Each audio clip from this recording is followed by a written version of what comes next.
ingin mempresentasikan hasil diskusi kami mengenai materi asumsi-asumsi regresi linear berganda.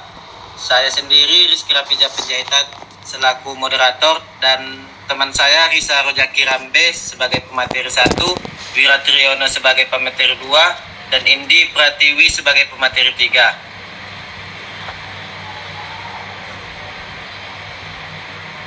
Kami ingin membahas tentang regresi linear berganda. Apa itu regresi linear berganda? Analisis regresi merupakan teknik analisis data yang digunakan untuk mengkaji hubungan antara beberapa variabel dan meramal suatu variabel.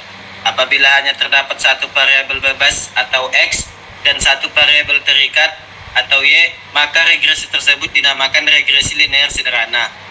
Dan sebaliknya, apabila terdapat lebih dari satu variabel bebas, maka disebut regresi linear berganda. Analisis regresi berganda merupakan model persamaan yang menjelaskan hubungan antara lebih dari satu variabel bebas X dan satu variabel terikat Y.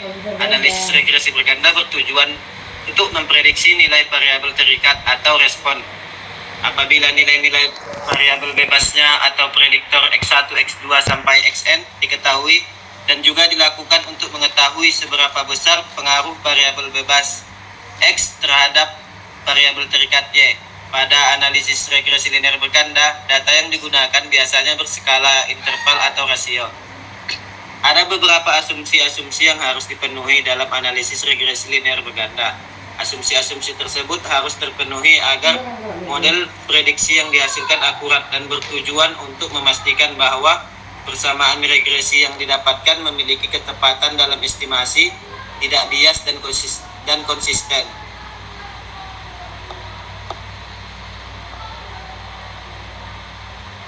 Asumsi-asumsi regresi linear berganda.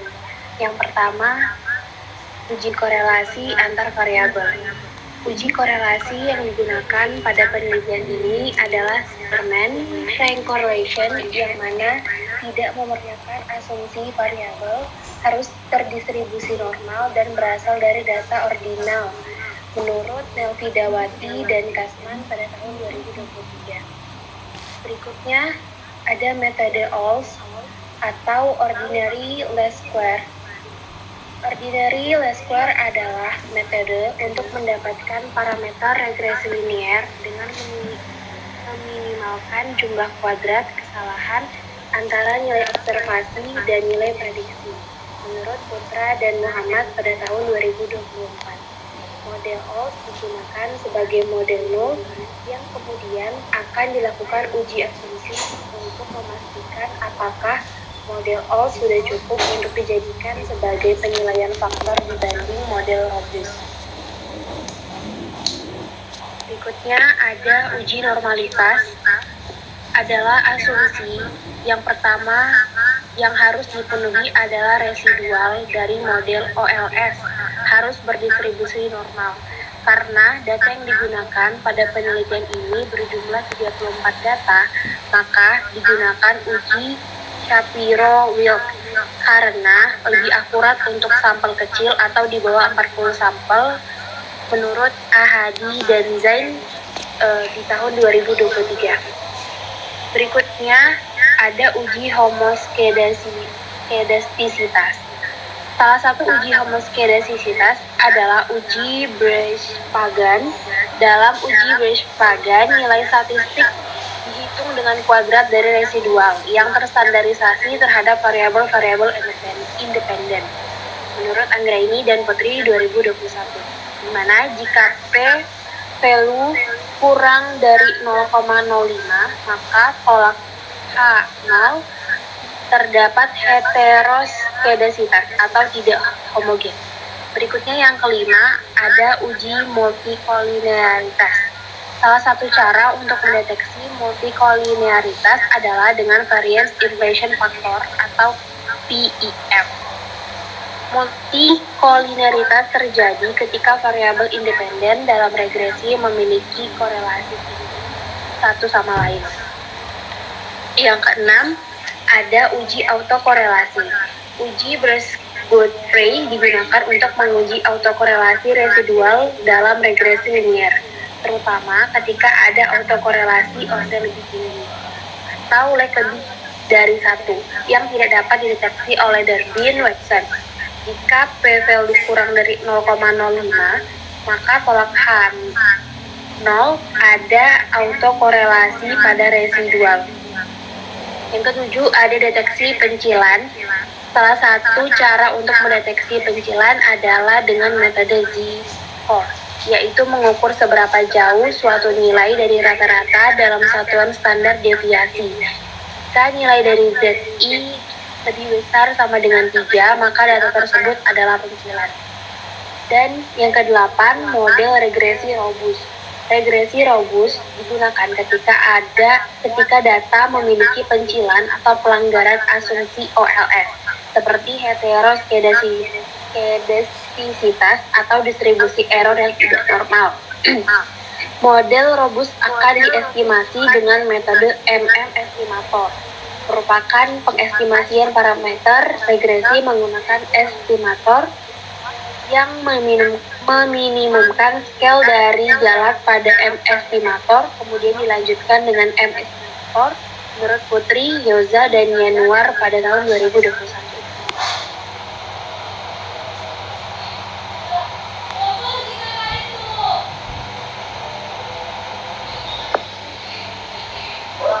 Baik, di sini saya akan menjelaskan mengenai contoh studi kasus yang kami angkat. Data yang digunakan pada penelitian ini adalah data sekunder dengan 34 provinsi di Indonesia. Data pada penelitian ini bersumber dari BPS dan juga dari Depodiknasemen, yaitu data melek huruf sebagai variabel Y-nya dengan rata-rata lama sekolah sebagai variabel X1, jumlah guru sebagai variabel X2, angka anak tidak sekolah sebagai variabel X3, dan PRDB per kapita sebagai variabel X4, dan jumlah penduduk miskin sebagai variabel X5. Seluruh data yang digunakan merupakan data tahun 2023, dan data ini nanti yang akan dianalisis hubungan linearnya dengan variabel independennya, menganalisis variansi tingkat melek huruf di berbagai daerah dan membandingkannya dengan metode OLS dan regresi robust, serta memberikan rekomendasi kebijakan untuk meningkatkan angka melek huruf melalui pengembangan pendidikan dan pengurangan faktor-faktor ekonomi yang berpengaruh.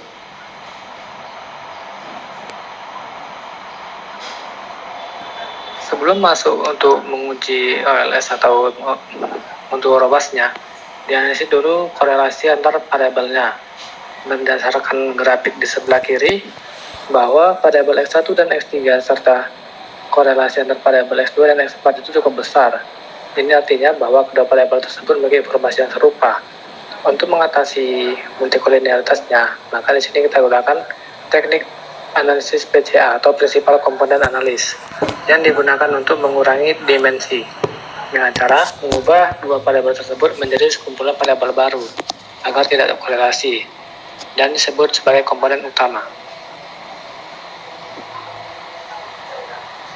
Hasil dari analisis PCA bisa dapat dilihat pada grafik di sebelah. Dari hasil tersebut dapat disimpulkan bahwa tidak ada lagi korelasi yang kuat antara variabel independen.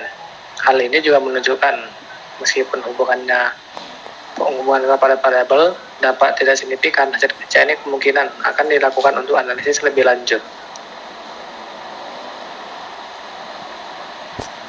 Hasil dari gambar di sebelah adalah hasil dari metode dari model OLS. Dapat dilihat bahwa nilai R-square yang dapat adalah 0,39, yang berarti bahwa 39 variansi angka melek huruf dapat dijelaskan oleh model regresi ini. Sebaliknya, 60% variansi tidak dapat dijelaskan. Dari sini kita dapat simpulkan bahwa mungkin disebabkan oleh faktor lain atau variabel yang tidak termasuk dalam model. Berdasarkan koefisien dan hasil analisis ditampilkan, nilai OLS dapat dirumuskan sebagai berikut seperti pada gambar yang di bawah, di mana Y hat sama dengan beta 0 tambah beta 1 untuk PCA 1 dan beta 2 untuk PCA 2 dan beta 3 untuk X4, di mana beta 0 nya yaitu atau interceptnya 7,7766 dan beta 1 minus 1,5766, beta 2 minus 0,6723 Dan untuk beta 3 minus 0,000008.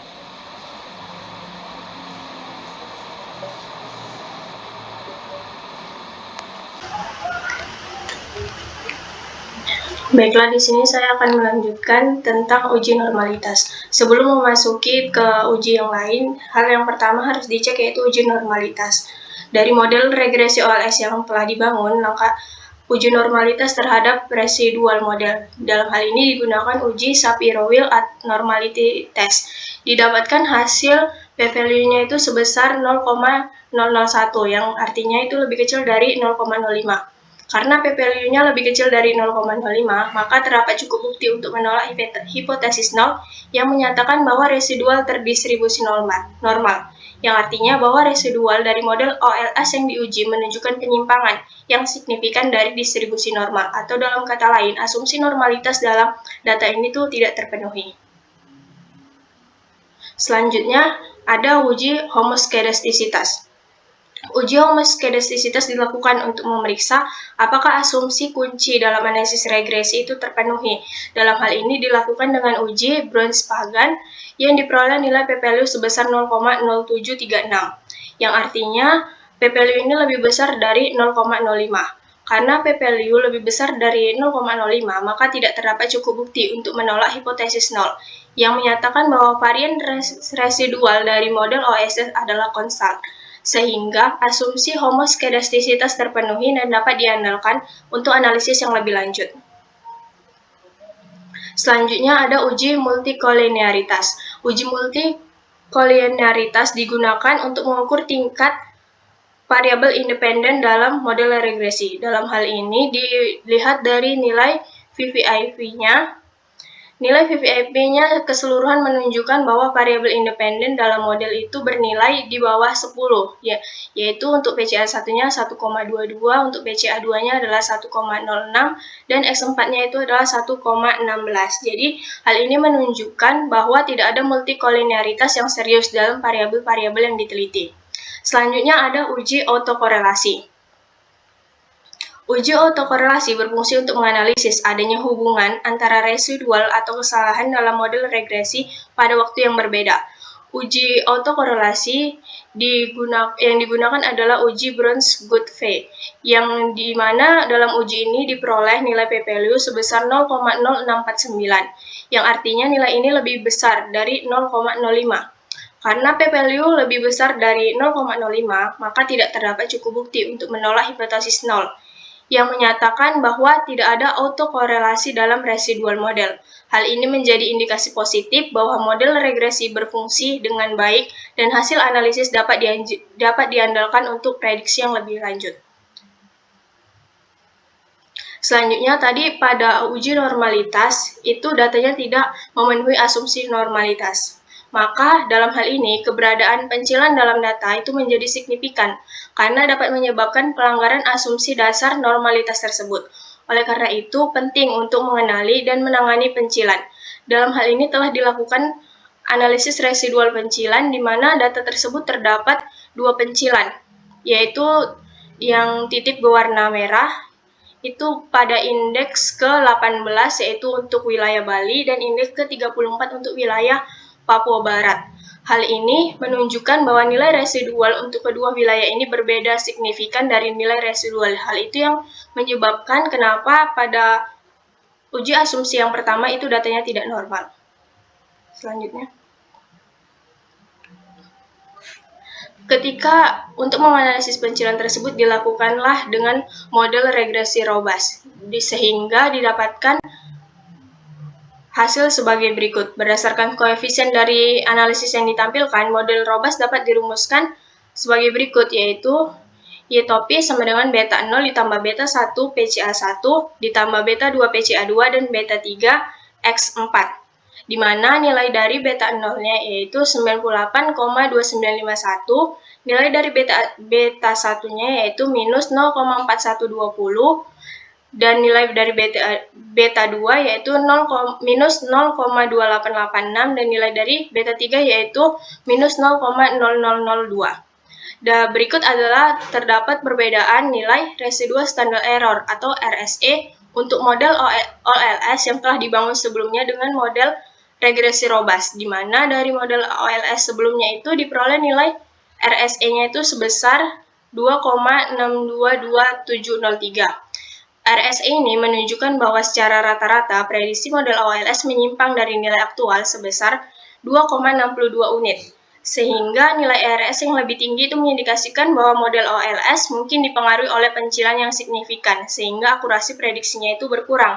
Sedangkan dari model regresi robust yang telah diperoleh, itu diperoleh nilai RSE sebesar 0,9665702. RSE ini menunjukkan bahwa secara rata-rata prediksi model regresi robust menyimpang dari nilai aktual sebesar 0,97 unit. Nilai RSE yang lebih rendah ini menunjukkan bahwa model robust mampu memberikan estimasi yang lebih akurat, terutama dalam menganalisis pengaruh pencilan yang ada di dalam data. Sekian, saya kembalikan ke moderator.